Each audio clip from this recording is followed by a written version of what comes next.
We are coming to you live via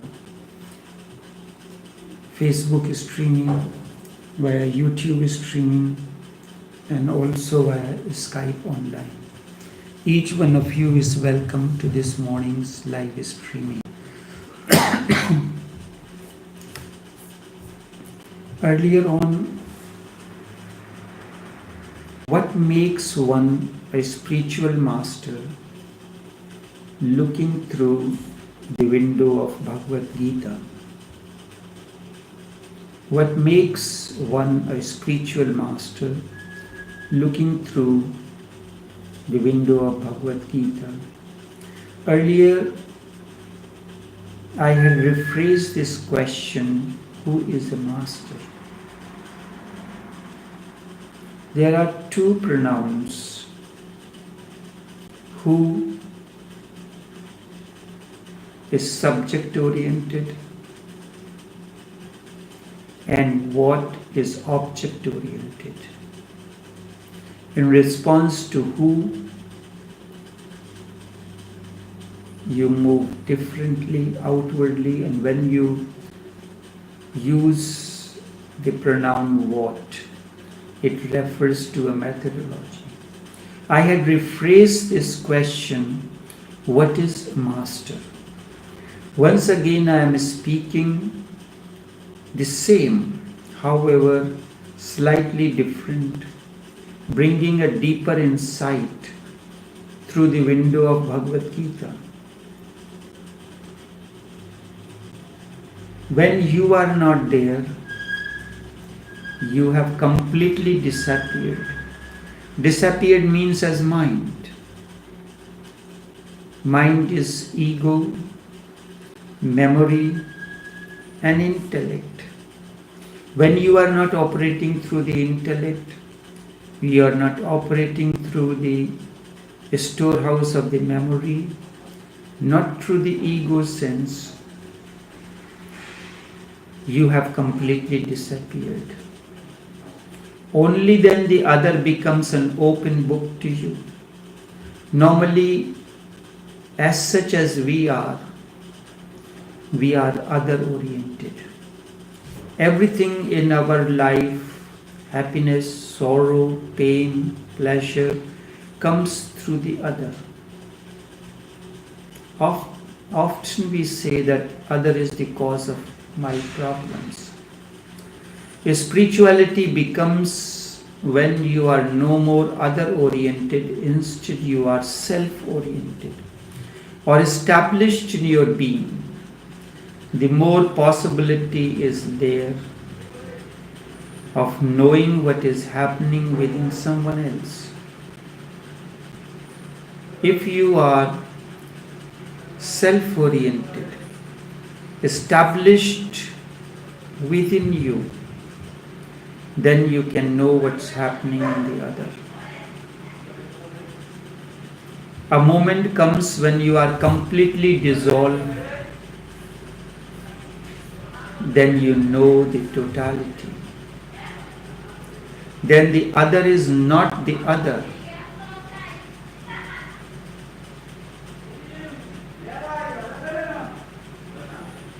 Then the other is not the other. He is not something separate from you. You do not react to him as there is no need. There is a response, not a reaction.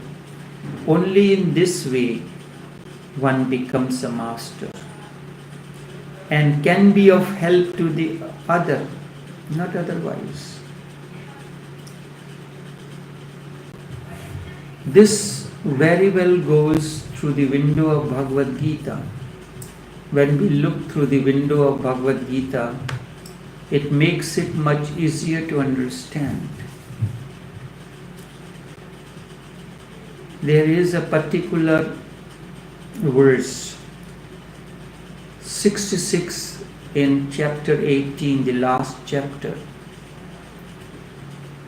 After speaking to Arjun from all different angles, the higher consciousness in Krishna says, Sarva dharmana paritijya Mamekam sharanam braja.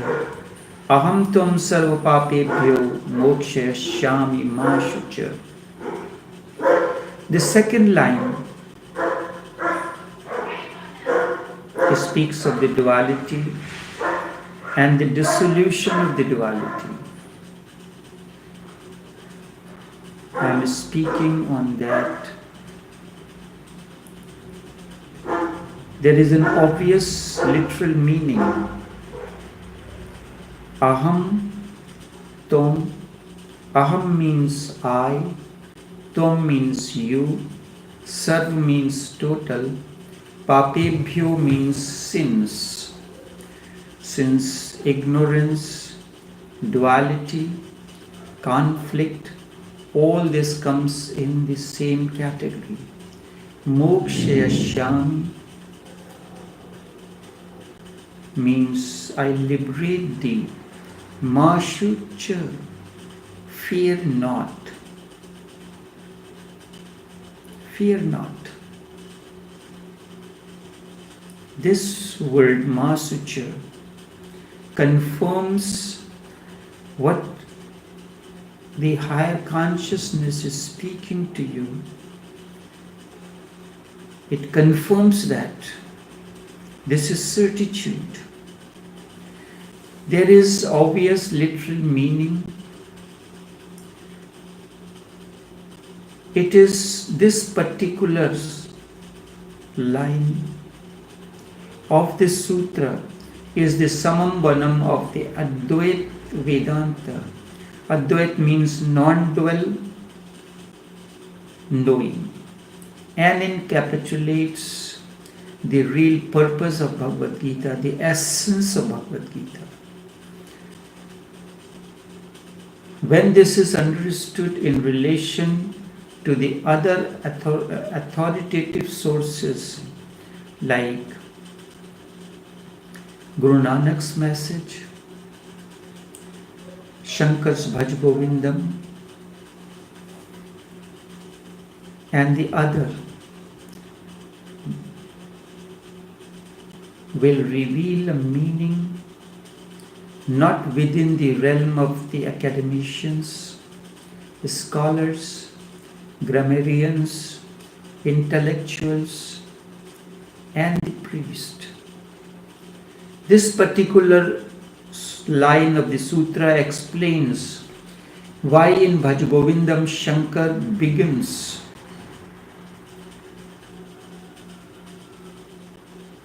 eulogy, praising something, and he asks to quit the pursuit of the rules of grammar. If you are on the spiritual path, people come and tell me that I want to learn Sanskrit because Sanskrit is a spiritual language, but all language is grammar. It is the outer dimension. Spirituality is inner dimension. It is a very important story. We have to understand this in order to know what is the essence of bhajan. Seek Govindam, that which is the higher consciousness. Shankar is going along with his disciples through the narrow lanes of Varanasi.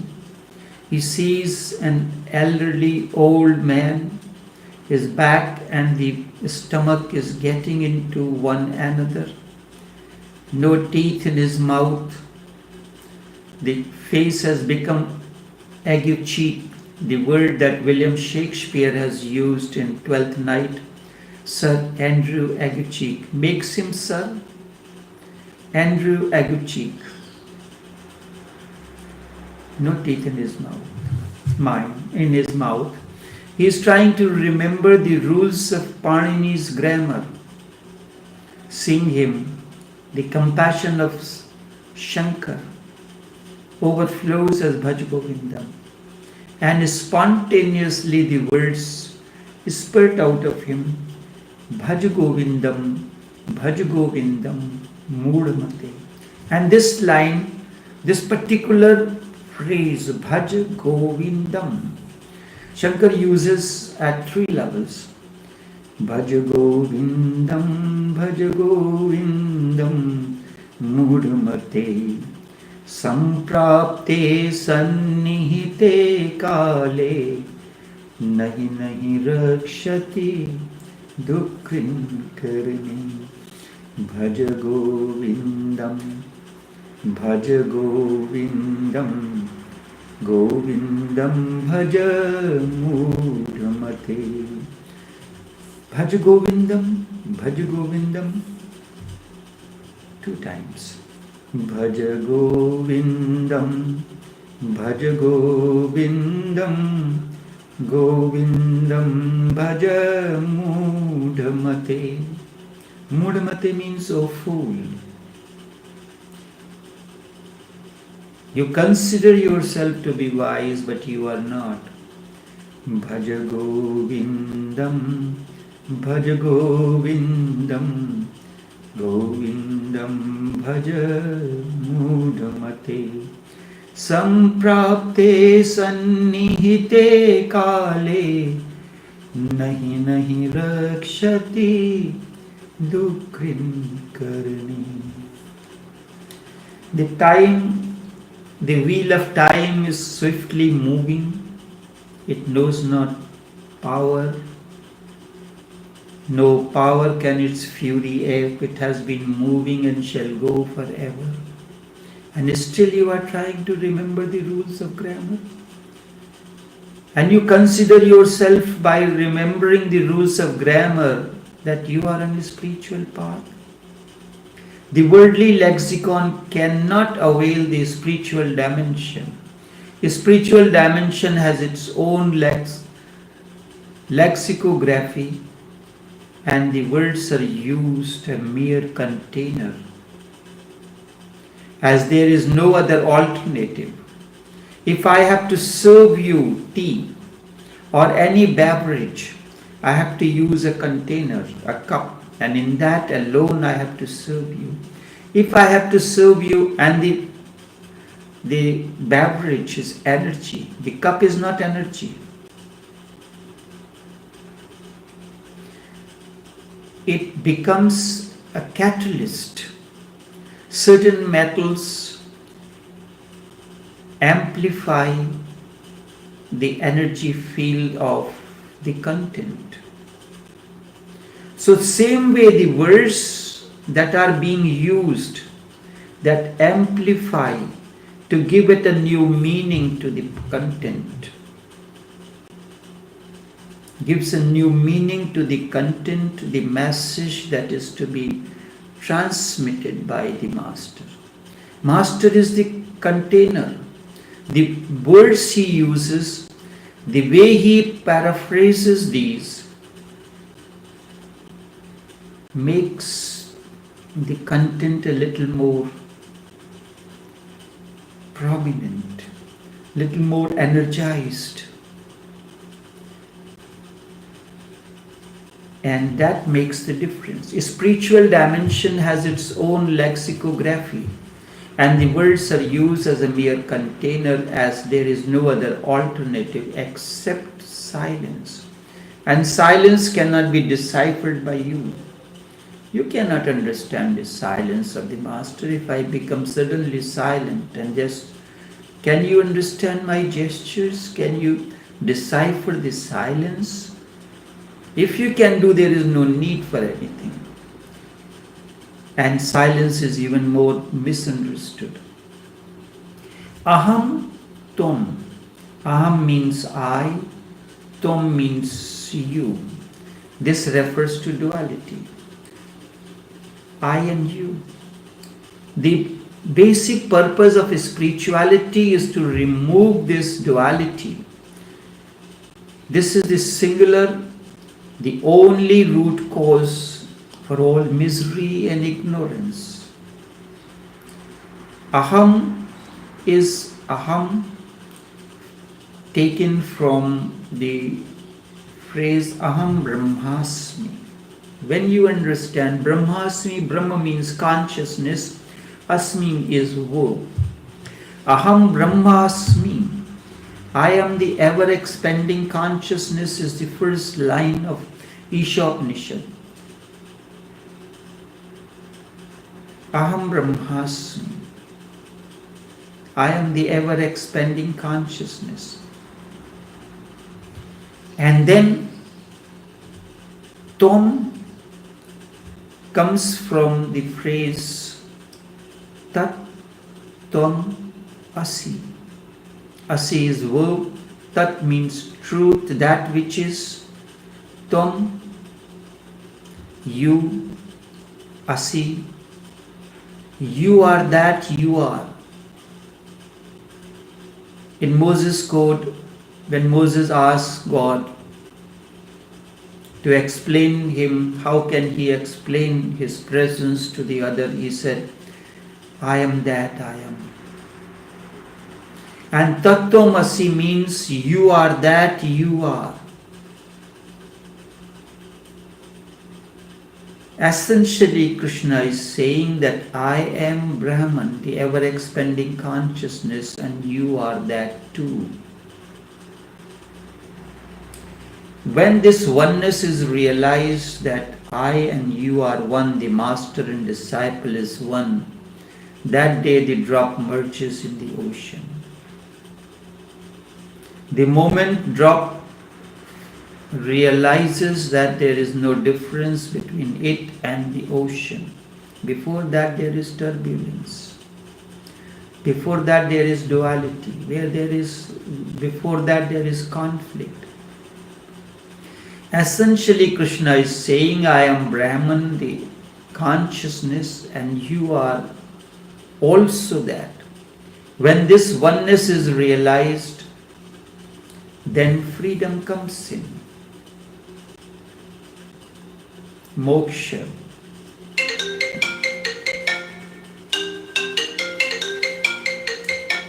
Without any fear.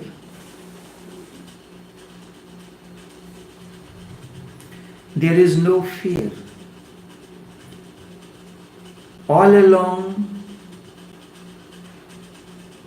as the illusion of duality persists, there is bondage, there is misery with its repertoire of consciousness. When there is bondage, there is misery.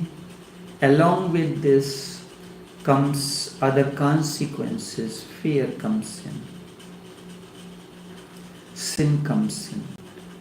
Papebhyo refers to the actions that bind or a binding perspective. It is because of duality that there is conflict. It is because of the duality there is world, sansar. Dualistic notion is the cause of all misery, that you and I are separate from one another. Mokshayashyami is particularly interesting concept, which means I shall liberate, I shall give you liberation or freedom. This I, what is this I? I shall give you liberation from freedom. I refers to that ever expanding consciousness, Aham Brahmasmi. And it is, I am speaking to you. The words are mine. The voice is mine. The punctuation is mine. But who is speaking through me? That ever expanding consciousness, which I have realized, encompassed through the long chain of Naqshbandi masters, the spiritual masters of all the traditions, because there is no duality. Neither a Naqshbandi master, nor a Hasid master, nor Jesus,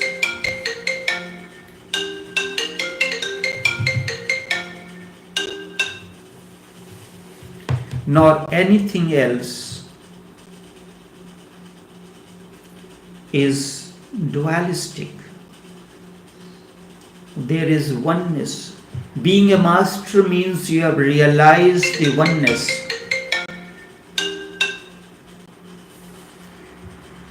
Means you have realized the oneness. And this oneness is the very essence of the spiritual journey.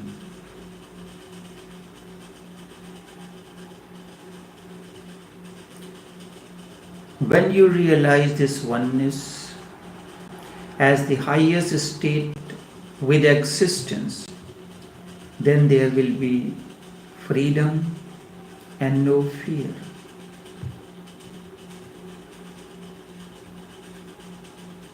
It is not Krishna is speaking. Krishna is the instrument through which the higher consciousness, the Brahman, is speaking. This is the reason in Bhagavad Gita there is no verse, nowhere mentioned that Krishna is speaking. It says Shri Bhagavan Uvach. Uvach means spoke. Shri Bhagavan refers to that higher consciousness that is speaking through Krishna. And this is the most important aspect of understanding Bhagavad Gita before you can enter into its essence, the spiritual dimension of Bhagavad Gita. Otherwise, you are simply philosophizing, you are looking at it at the intellectual level.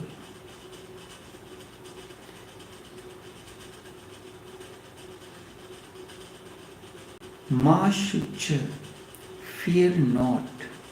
Let there be no fear. Duality brings fear.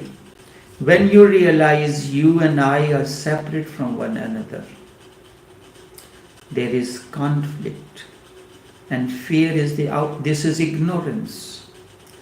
And fear is the outcome of ignorance and conflict.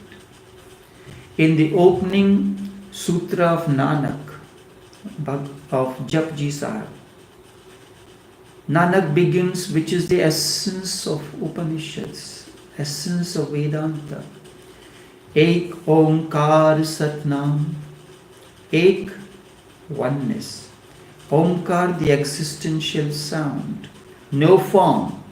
Sound can assume a form, but it is not a form. Satnam, two things, Sat and Sakti. It is mathematically true and it is existentially true as well. 2 plus 2 is 4. It is mathematically true. And you take the juice from the lemon or lime, it is the essence. It is both mathematically true and existentially true as well. Ek Omkar Satnam, Nirbhav, fearless. Why God is considered to be fearless? Because He alone exists. You are afraid because you are separate from bandit. You consider bandit as part of devil and you are not. There is no oneness. The moment there is oneness, you have realized the oneness that you and I are saying, then fearlessness comes. Nirbhav, Nirbhaya. Nirbhaya means without prejudice. Nirbhav, Nirbhaya. Akal Murati. Beyond time and space, the formlessness. The form exists within the dimension of time. Formless exists in timeless dimension. Akal Murati. And that which is oneness, that which is beyond conflict, That which is timeless is born out of his own free will. That's why Krishna says that I rise out of my own yoga maya, my own free will. Akal Murat Ajuni Sambhav Guru Prasad Jap. How do you attain to that? By the grace of the one who has known, not Guru. Guru means who dispels the darkness, who brings you the awareness of that, who has known by the grace of the Master. The tawajjuh is the grace of the Master that flows through him. The energy field of the Master is grace of the Master. Ek Oankar Satnam Karta Purukh. He is the only doer. Karta Purukh. Everything is happening because of that ever expanding consciousness. It is the electric current that is flowing through the entire house and illumining everything. But if there is distortion in a particular instrument or there is a shorting, then electric current cannot function its work through that instrument, through that appliance. If the bulb has blown, the electric current is flowing there, it's meaningless. It is the bulb that manifests the quality of the electric current as illumination. You will understand this very well, but these analogies can help you to understand the deeper aspect of spirituality. Akal Murat Ajuni Sabham Guru Prasad. You can only attain in the company within the energy field of the one who has known. Therefore, jap, seek. Jap does not mean chant. Jap means seek. And Bhaj Govindam, Shankar says, Bhaj Govindam, Bhaj Govindam, seek Govind. Not the rules of grammar. What would you gain by remembering the rules of grammar, O fool? And you consider yourself to be very wise, and wisely you come and say that I am learning Sanskrit language because this is one of the ancient most languages of Hindus, the oldest language. And understanding this, you think you can understand the essential meaning? You can only know the philosophical meaning of the sutras of Bhagavad Gita, but not the essence of it. It is the Master who is one with the consciousness, ever-expanding consciousness, can explain to you the inner, can take you to the inner meaning of the words. Ma shucha, fear not. Duality is the cause of all fear. And Jean-Paul Sartre, the French philosopher, playwright, novelist, political activist, biographer, and literary critic, who was born in 1905 to 1980, says the other is hell. When the whole process of thought, time, and fear is seen, the process of thought, time, and fear is seen not as an idea,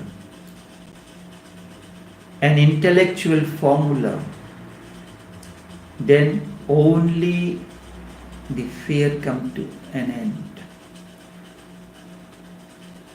Then there is total ending of the fear. Conscious or hidden. Fear can be a conscious effort, conscious one as well as hidden. Self-understanding is the awakening and the ending of the fear. The moment that self-awareness or understanding comes, only then the fear comes to an end. Only then the duality comes to an end. And when fear ceases,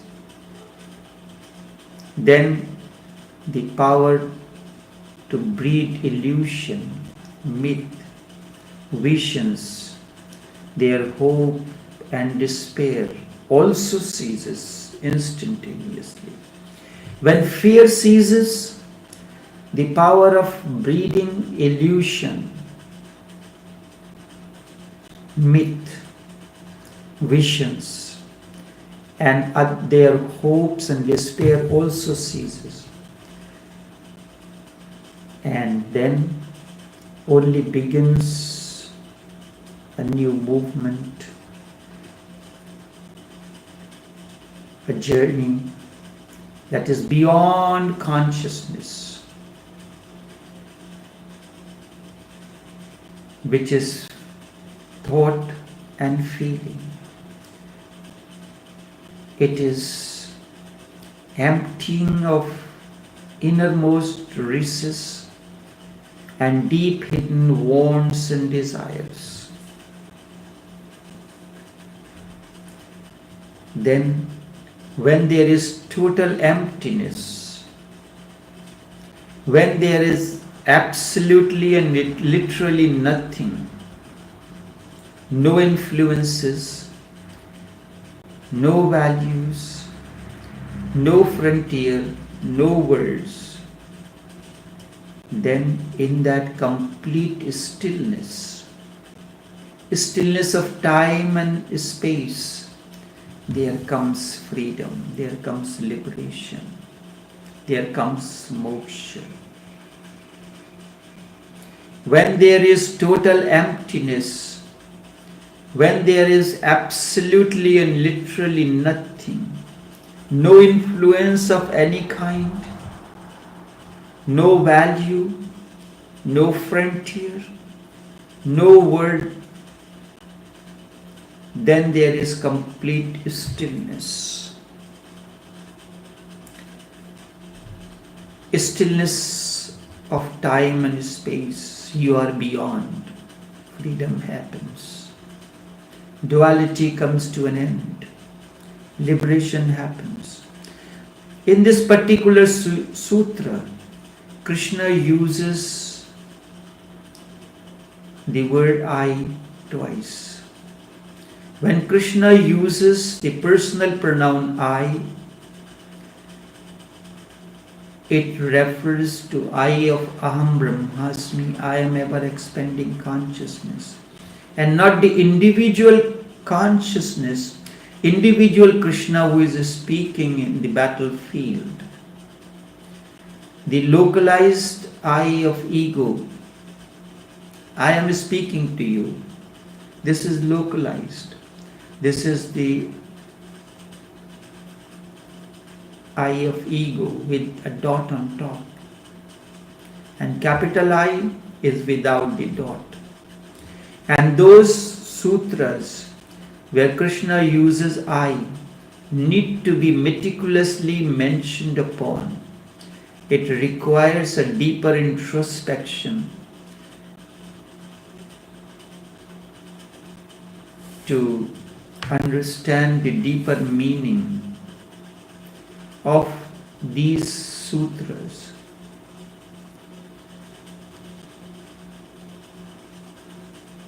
The operative word, the significant word in this moksha, only the realization of oneness gives freedom. Unless you realize the oneness, this is the greater secret. And what is the secret? Uttam Rahasya, the secret. The innermost secret of this sutra is moksha. And this comes when you realize the oneness. That as long as there remains duality, nothing happens. Freedom is a three-dimensional phenomenon. The first is the physical dimension. Then there is a second dimension, the psychological freedom. There are very few individuals in the world who are psychologically free, who have attained to psychological freedom. And the third dimension is the ultimate freedom, which is knowing that you are not the body, mind, which is knowing that you are not the body, knowing that you are not the mind, knowing that you are only pure consciousness. That knowledge comes through meditation. Sarvadharmana paritijya, abandon all the religions of body, mind and intellect. Come to me. Me, meditation. Freedom also has two aspects. Freedom from suppression and freedom from expression. You go on suppressing, you want a freedom from that to express. And freedom from expression. These two cover the whole everything. Then religion becomes a creative psychology. Then it is not a dogma, not a creed, instead a creative instrument. Krishna closes the declaration. This is the last statement, last word is spoken through Krishna. Ma Shucha. What is the fear? Why are you afraid, O friend? Why are you? Why is anybody afraid? It is based on not wanting to be hurt? Or is it that one wants complete security? So you have burglar proof and all these things. Not being able to find it, this sense of complete safety, of protection, physically, emotionally, psychologically, one becomes terribly anxious about living. So there is this sense of uncertainty. Now why is there fear? You have been hurt, haven't you? And out of that hurt, you do all kinds of things. You resist a great deal. You do not want to be disturbed. Out of that feeling of hurt, you cling to something which you hope will protect us. Therefore, we become aggressive towards anything that attacks. What are we holding on to for protection? As a human being sitting here, wanting to resolve this problem of fear, what is that you are afraid of? Is it physical fear, fear of the physical pain? Or a psychological fear of danger, of uncertainty, of being hurt again? Many times you have been hurt in life. You want to protect yourself from being hurt, or of not being able to find total, complete security. Is it the fear of being dominated? And yet you are dominated. So what is that you are afraid of? Are you aware of your fear? Fear is as non-substantial as your shadow. Shadow appears to be, but it is. The shadow also exists, but it is non-substantial, negative, but not non-existential. And sometimes this shadow can have a great impact on you. Fear is made of ignorance of oneself. It is the shadow. Fear is the shadow of your own ignorance. ignorance of your own self. You are unaware of your own innerness. And fear is the shadow of that.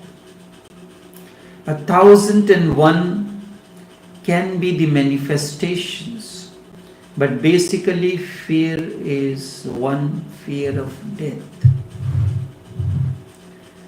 This false ego which you have created by not looking in, by continuously looking out, is the root cause of the fear. You will be afraid of all those spaces where you have to look into.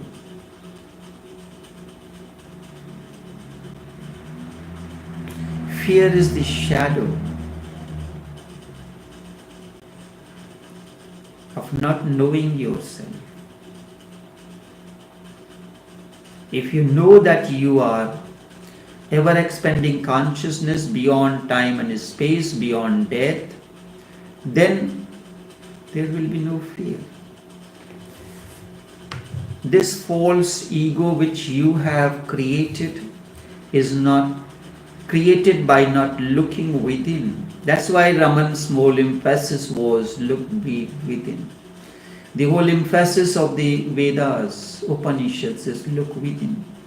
By continuously looking out is the root cause of fear. You will be afraid of all those spaces in which you have to look. Meditation is one when you are not doing anything at all, when mind is not functioning at all. That state of non-functioning of the mind, not functioning of the intellect, not functioning of the ego, not functioning of the memory, is meditation. Meditation is not chanting, no mantra, no image, no concentration. One is just simply is. And in that ishness, the ego disappears. And with the ego, the shadow of ego also disappears. And what is the shadow of ego is fear. Ego disappears, and with ego, the shadow of ego, the fear also disappears. The emptiness of Krishna is reflecting the emptiness of Arjuna. And in seeing that emptiness, you are seeing the emptiness within me. Emptiness of Krishna is reflecting the emptiness of Arjuna, and in that seeing that emptiness, Arjuna becomes afraid. And as Krishna says, through his elevated consciousness, aham tum sarva papebhyo mokshayashyami ma shucha.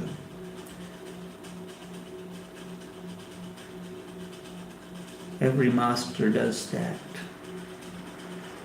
Aham tum sarva papebhyo mokshayashyami ma shucha. Aham tum sarva papebhyo mokshayashyami ma shucha.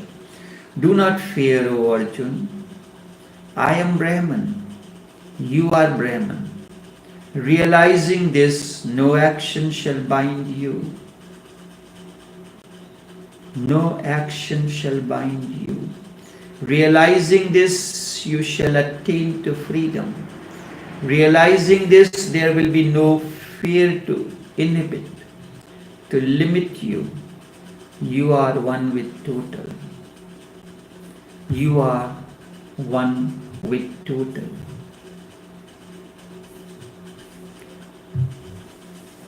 One who has realized this, who has the capability to communicate this to you through his communion, is the master.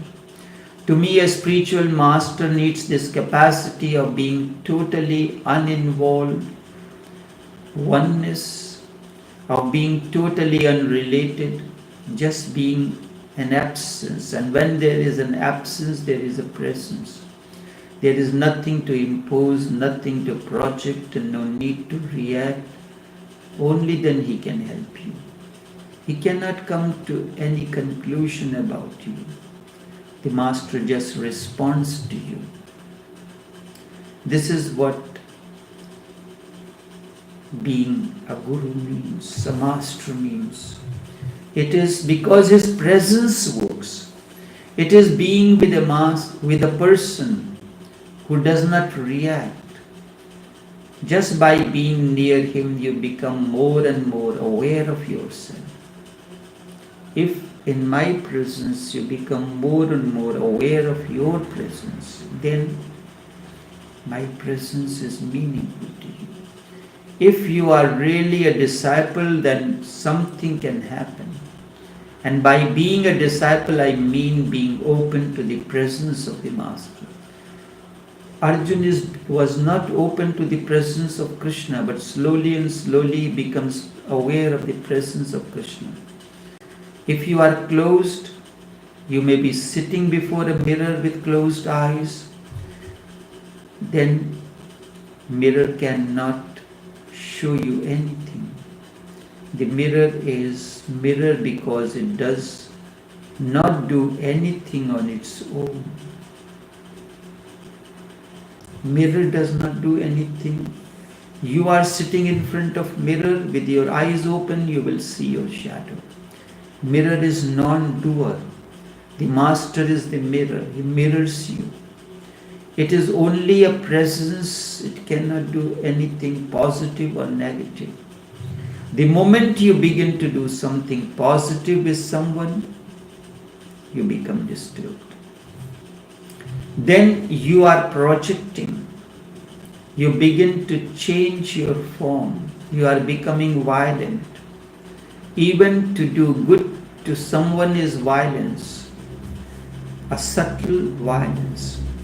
If I do not accept you as you are, I have to cut you somewhere, destroy something, change you like a sculpture, or break you. Some pieces have to be thrown. Something has to be rejected. I will have to hammer you, chisel you. This is violence. A very subtle violence, and violence of the good man, the moralist, the religious person. A real master will not even try to make you good. Only then he is a master. He is mirror-like, just a deep absence. But you cannot be held by the mirror, by the no one, by the nothingness. If you are closed, you can sit with eyes closed, but then for you there is no mirror at all. A disciple is not a follower. There is a vast difference between disciple and the follower. Because following someone is slavery. No one needs slavery. One may want it, but wants are not always needs. One wants slavery because the moment you become a slave, you are completely without responsibility.